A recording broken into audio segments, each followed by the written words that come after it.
PSI Channel, kajian sajian Islam. Saudaraku seiman, dunia ini kita lalui, nikmati yang terbaik, tapi jangan sampai berlebihan. Dan Nabi SAW menjadikan tolok ukur orang itu bahagia bukan karena banyaknya hartanya, tapi perhatikan kata Nabi SAW apa di dalam hadis yang sahih diriwayatkan Imam Bukhari dalam kitab Adabul Mufrad, man asbaha minkum aminan fi sirbi. Siapa yang tiba pagi hari dalam kondisi jiwanya tenang, mu'afan fi jasadi, jasadnya sehat, indahu qutu yaumi, dia punya makanan yang dia bisa makan untuk hari itu, faka'annama hizat lahu dunya, ketahuilah dunia telah dia kuasai. Jadi di sini pola ukurnya adalah bukan hal-hal yang lain. Harta yang kita kumpulkan itu akan menjadi penolong bagi kita di akhirat atau justru menjadi kecelakaan bagi kita. Juga dalam sabda Nabi SAW yang lain, riwayat Imam Ahmad dan juga Ibnu Majah dengan sanad sahih, kata baginda Nabi SAW, man kanatid dunya hammahu, siapa yang dunia menjadi targetnya, tidak ada urusannya sama halal haram, gak ada urusannya dengan masalah akhirat, farraqallahu alaihi amrah, Allah akan sibukkan dia dengan perkara-perkara, tidak selesai-selesai, ini gak selesai, itu gak selesai, semuanya jadi masalah buat dia. Wa ja'ala faqrahu baina ainai, Allah jadikan kefakiran di depan matanya, biar mobilnya mewah, rumahnya mewah, segala macam ada, tetap dia merasa tidak pernah puas. Walam ya'tihi minad dunya illa ma kutibalah, dan tidak akan sampai kepadanya urusan dunia ini kecuali yang sudah dicatatkan baginya. Wa man kanatil akhirah niyatuhu, siapa yang akhirat menjadi niatnya, targetnya, dunia dia tunggangi untuk ke sana, setiap kali dia membantu orang targetnya untuk akhirat, dia melakukan ketaatan apa saja semuanya untuk akhirat, jama'allahu amrah, Allah akan selesaikan urusan-urusannya. Wa ja'ala ginahu fi qalbihi, dan Allah jadikan kaya di dalam hatinya sehingga selalu dia merasa puas. Wa atathu dunya wa hiya ragima, dan orang seperti ini dunia akan datang mengejarnya dalam kondisi terhina. Dalam pepatah dikatakan, siapa yang kejar akhirat dunianya akan ikut, dan siapa yang mengejar dunia akhiratnya akan luput. Saudaraku seiman, Nabi SAW juga mengingatkan kepada kita, yaqulu ibn Adam, dalam hadis sahih riwayat Imam Muslim, anak Adam banyak berkata, mali, mali, hartaku, hartaku, kapan proyekku bisa tembus, kapan aku begini, dari proyek ini ke proyek itu, tanpa memikirkan mana halal haramnya. Wa hallaka ya ibn Adam min malik, apakah kau sadar hai anak Adam, kata Nabi SAW, sesungguhnya hartamu illa ma akalta fa'afnait, sesungguhnya hanya dalam bentuk makanan lalu akan habis. Au labista fa'ablait, atau kau beli pakaian lalu kemudian punah juga. Au tasaddaqta fa'amdait, atau kalau kau cerdas kau akan sedekahkan maka beruntunglah kamu.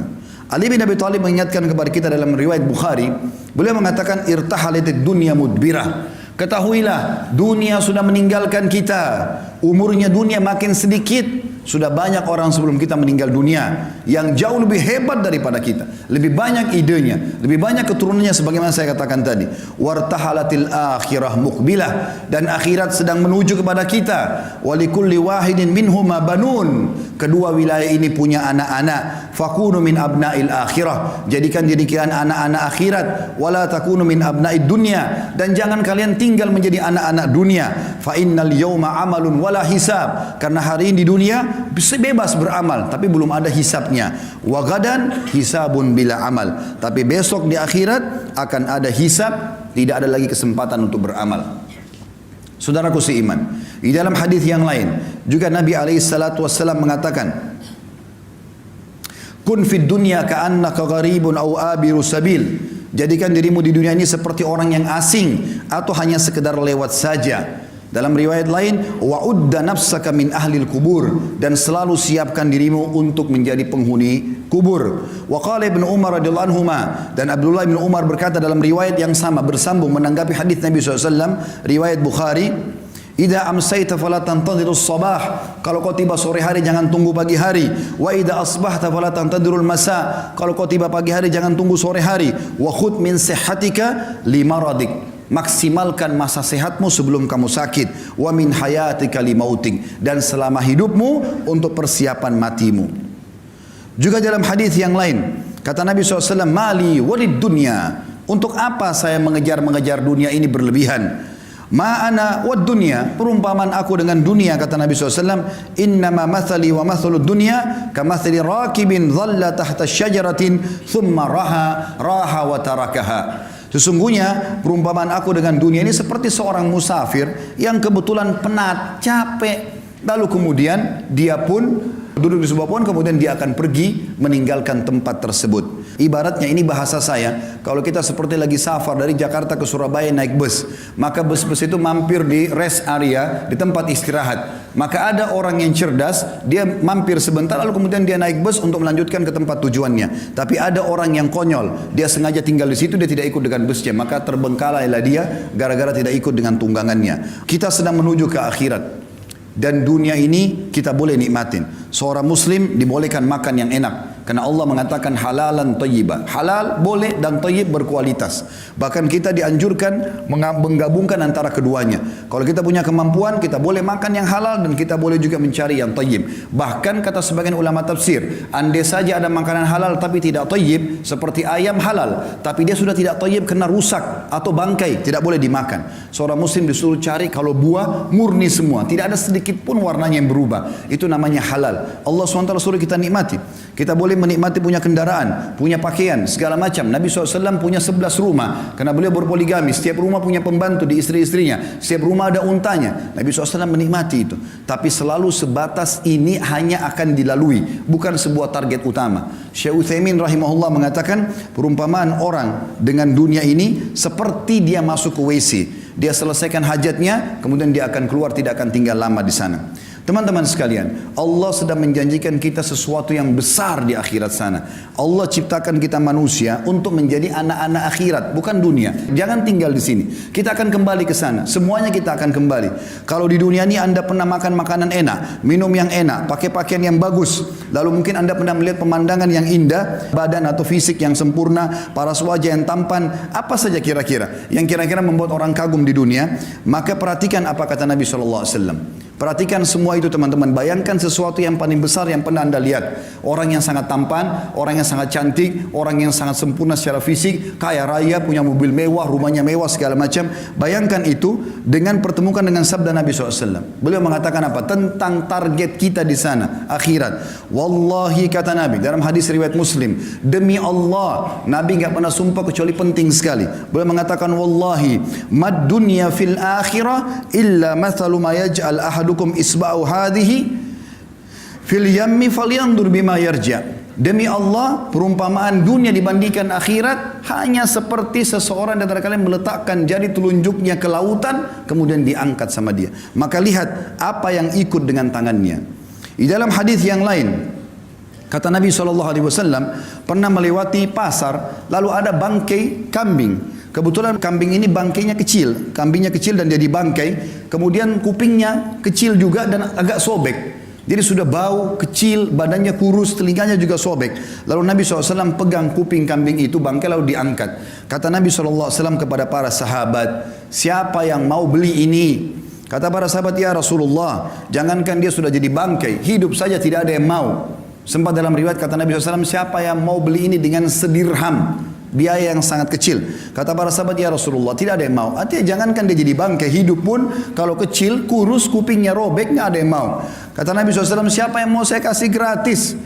Kata para sahabat, sama ya Rasulullah, tidak ada yang mau. Kata Nabi SAW, perhatikan wasiat beliau ingin sampaikan kepada kita pesan ini. Fawallahi, beliau bersumpah lagi atas nama Allah, lad dunya ahwanu alallahi min hadza alaikum. Hadis sahih riwayat Tirmidzi. Ketahuilah dunia ini di sisi Allah, atau apa yang Allah janjikan buat kalian di akhirat nanti, ya, lebih hina daripada bangkai ini. Di dalam hadis yang lain yang mulia juga, kata Nabi SAW kepada seorang sahabat bernama Dahhak ibn Sufyan radhiyallahu anhu. Beliau mengatakan Rasulullah SAW pernah berkata kepadaku, ya Dahhak, wahai Dahhak, ma ta'amuk, apa makananmu?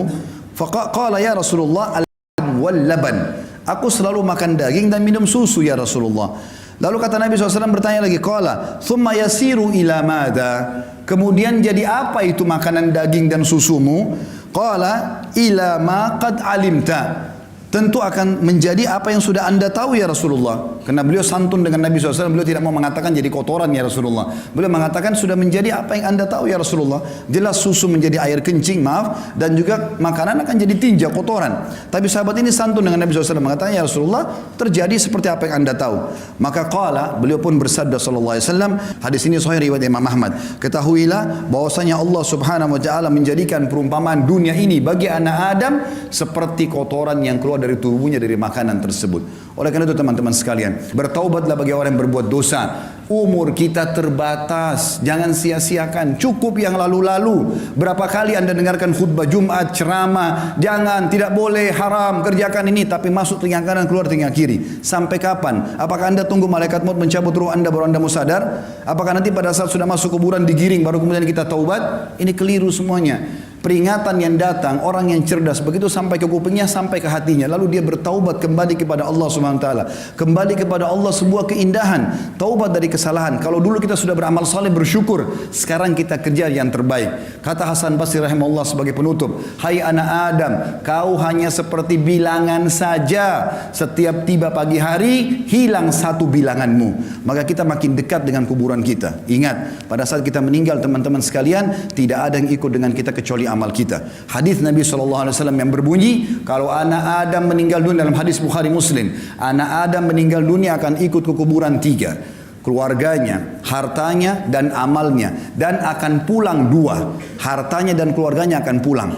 Secinta-cinta suami anda kepada anda, cinta-cinta anak kita kepada kita sebagai orang tua, tetap saja mereka tidak akan nginap di kuburan. 1 jam maksimal mereka tunggu di liang lahat, selebihnya mereka akan pulang. Istri kita bisa menikah sama orang lain, anak-anak kita akan sibuk dengan aktivitasnya, teman-teman kita cuma tetesin air mata sebentar lalu kemudian mereka kepada aktivitasnya kembali. Mobil mewah kita hanya bisa parkir di pagar kuburan. Dan yang tinggal, kata Nabi SAW, setelah pulang keluarga dan hartanya, tinggal bersama amalnya. Sholat yang selama ini kita kerjakan hanya buru-buru, sedekah yang selalu keluarnya cuma 1.000-2.000 rupiah, selalu perhitungan ini dan itu, selalu bermaksiat tidak sempat taubat, itu yang tinggal bersama kita. Dan ini berbahaya. Kalau kita tidak tentukan mulai sekarang, maka sampai kapan? Allahu a'lam.